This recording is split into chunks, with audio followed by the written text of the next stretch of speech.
Well, hello everyone. It's time for BaltimoreHourly.com political video. I'm Adam Meister, and as you can see, things are a little different. You can't see me. I'm trying something new. Anyway, we're going to talk about the ban by Baltimore City, the proposed ban on plastic bags. Fun stuff.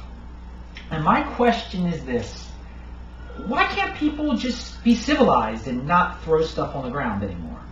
I mean, do we have to resort to the government banning something as pathetic as plastic bags? I mean, there's plenty of other stuff on the ground too you can ban that really messes stuff up. I mean, hair weaves and stuff used to get in my manual lawnmower all the time. Are we going to ban hair weaves? Are we going to ban cigarette butts? Are we going to ban, tickets to get on the bus, which are thrown on the ground everywhere? I mean, seriously, just be neat. Stop throwing stuff on the ground, people. Just stop doing it. Because guess what? If we ban the plastic bags, it's just another expense for the grocery stores already in the city of Baltimore. It's more expensive to have paper bags, and maybe they'll charge people for the paper bags. Who knows? But it's just another obstacle for new grocery stores, another excuse.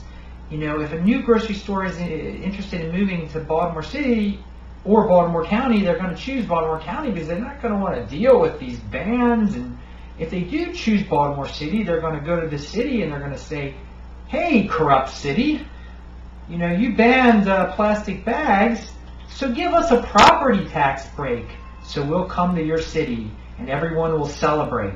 And the city will be like, "Of course you get a property tax break, of course. Sorry for the plastic bag ban. Come to the city. We'll make a big deal out of you coming here." When in fact you would have come here anyway if we didn't have these high property taxes and all these ridiculous fees that Baltimore County doesn't have. All right, moving on. In the city paper this week, or last week, I saw a letter that was written in to the editor, and it said, "Integrity and credibility.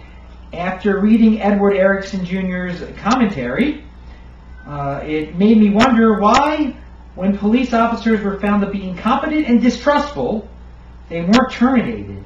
Why would the mayor's office trust the integrity of police officers when they have repeatedly shown they don't know what integrity is?" Well, I have a simple answer for that. Very few city workers know what integrity is. Many city workers are just as corrupt as these cops. They're not fired either. So we have to ask a bigger question. Why aren't city workers ever fired for their incompetence and laziness? Why is incompetence almost celebrated amongst city workers and state workers? So it's not just the police, it's every level of city government. And you know, they don't want to be audited, obviously, because they steal and loot from the taxpayers. And they don't want to, they don't want it to be found out how useless most of them are. So again, it's not just the police, and I don't agree with police being corrupt. I don't agree with the meter maids being corrupt. I don't agree with the people who fix sidewalks or the water bill people being corrupt. But they are. And we're going to have to call them out. Lastly, there's a new, or not that new, but I just found out about this awesome podcast called Serial. I guess it's done by NPR or somebody. I'll include a link. And it's about a murder that happened in Woodlawn back in 1999. So I won't give too much away. I recommend Serial just because I think only I don't see why people around the country are interested in it. I really am fascinated by it because Woodlawn is where my family's vending business was located for many, many, many years. And so I know the area that's described. And Woodlawn is kind of like, you could compare Woodlawn to Ferguson, Missouri, in fact, demographically.